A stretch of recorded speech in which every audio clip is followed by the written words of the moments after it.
And we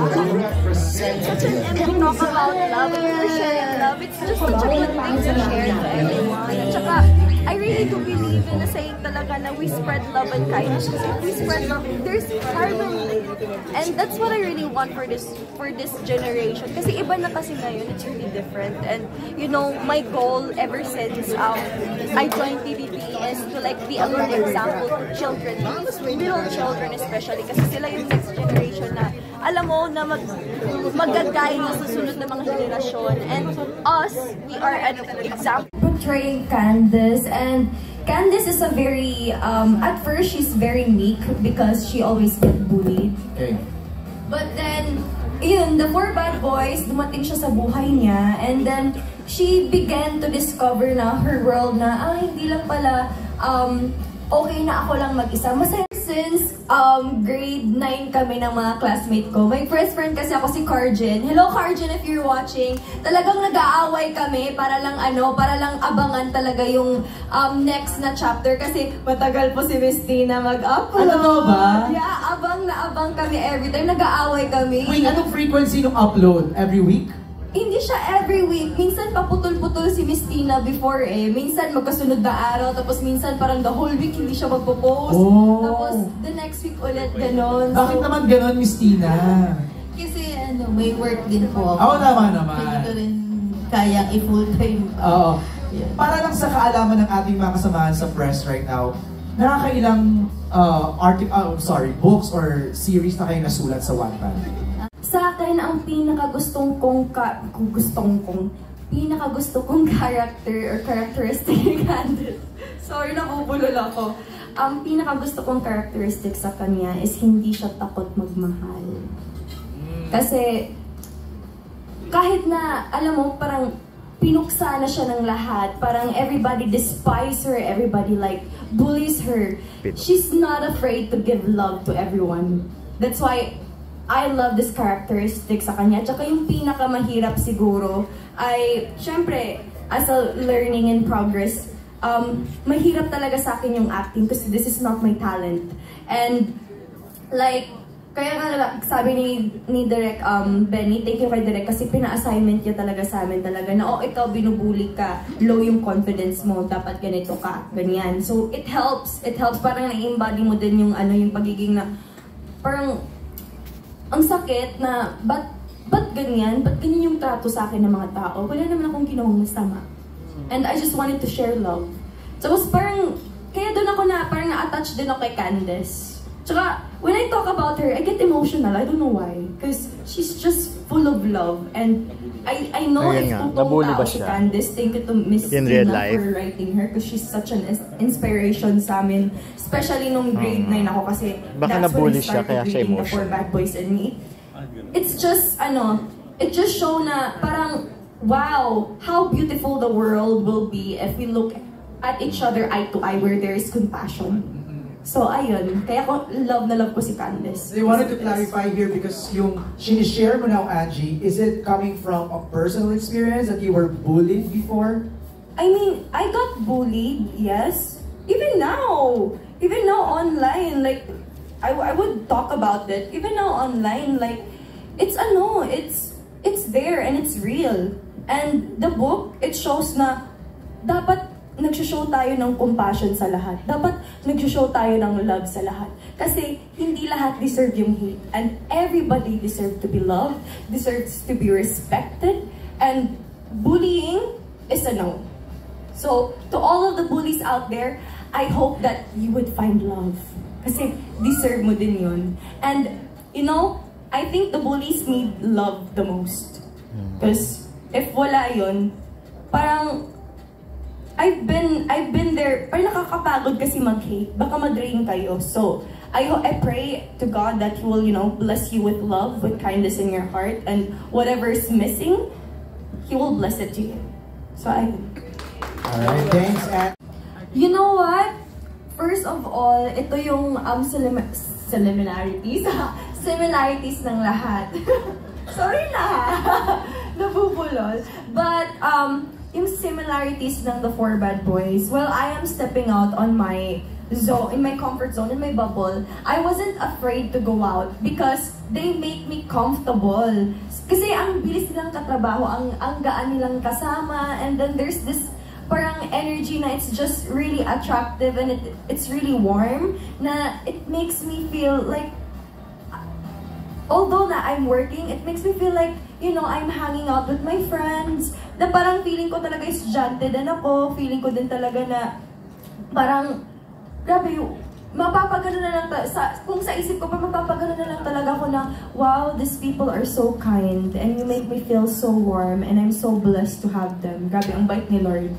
Kayo na closest sa apat? Closest sa apat? I would say si Jello, kasi lagi ko ito ka-eksena eh. Diba? Dalugaw. Si Derek Dalugaw. Thank you. And for Direk, consecutively po kasi naka-work nyo sa mga recent projects nyo are veteran actors, ganyan. So, ano po yung naging Joke ka, send mo sa amin. And then pinapunta ako sa saan pa ngayon, sa DTC na, na building. So, 3 beses kami nag-audition. First of all, who would have thought, tapos, di ko talaga in-expect na mapunta to sa akin. And ang bait talaga ni Lord. At saka, doon ko talaga na-realize din na dapat maniwala tayo sa perfect timing. Like, everything happens for a reason. If it's meant for you, it's meant for you. It will not pass you, and it will not pass your timeline. Because it's yours. So, yeah. Thank you. With being a singer and being an actress, gaano katimbang yung both field sa'yo? And also, and at the same time, tanong ko na rin, as an actress, ano yung parang goals mo na nasa bucket list mo? Nasa bucket list ko is to make a lot of mistakes. Because that's where I'll learn. And I am the kind of person who really loves to learn and who really loves to parang be good at my field. At saka hindi natin malalaman kung saan tayo mag-i-improve kung hindi tayo magkakamali. Tama. So yeah. Kay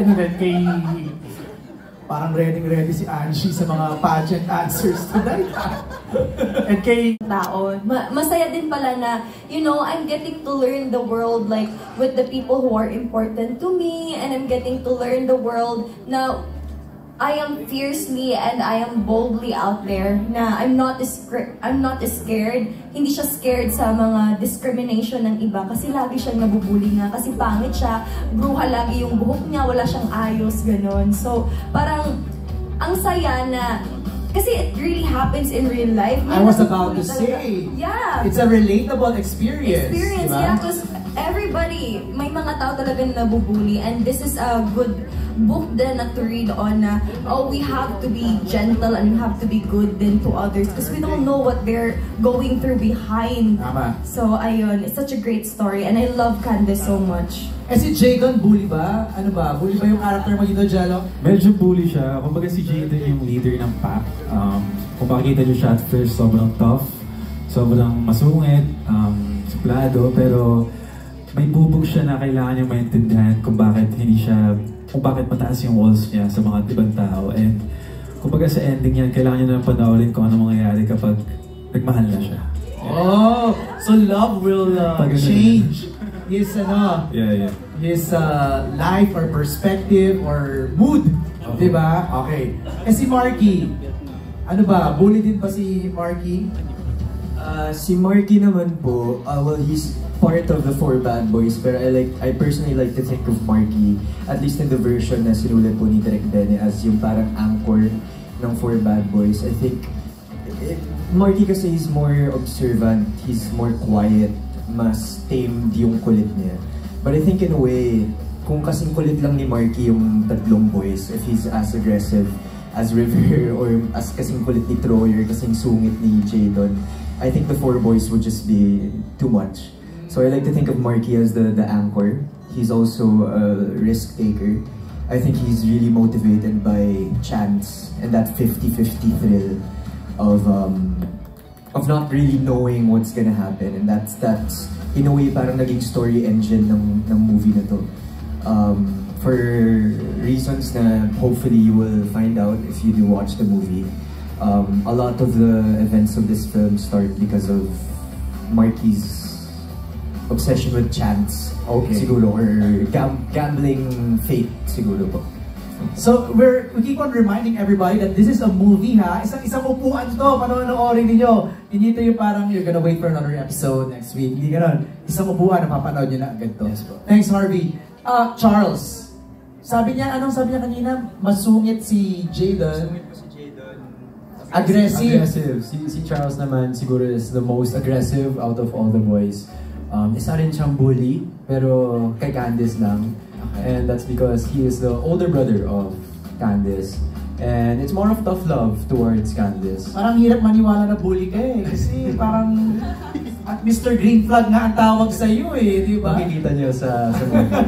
Pero si Charles Gonzalez, he's not just protective over his sister, pero protective rin siya over his best friends, which is the four bad boys nga. Alright, so aggressive, masungit. Ano si Troy? Makulit. Okay, Dustin. Describe your character. Ayun po, I'm playing the role of Troy Mendoza. Ayun nga po, nasabi nga po ni Harvey na makulit si Troy. Which is totoo naman.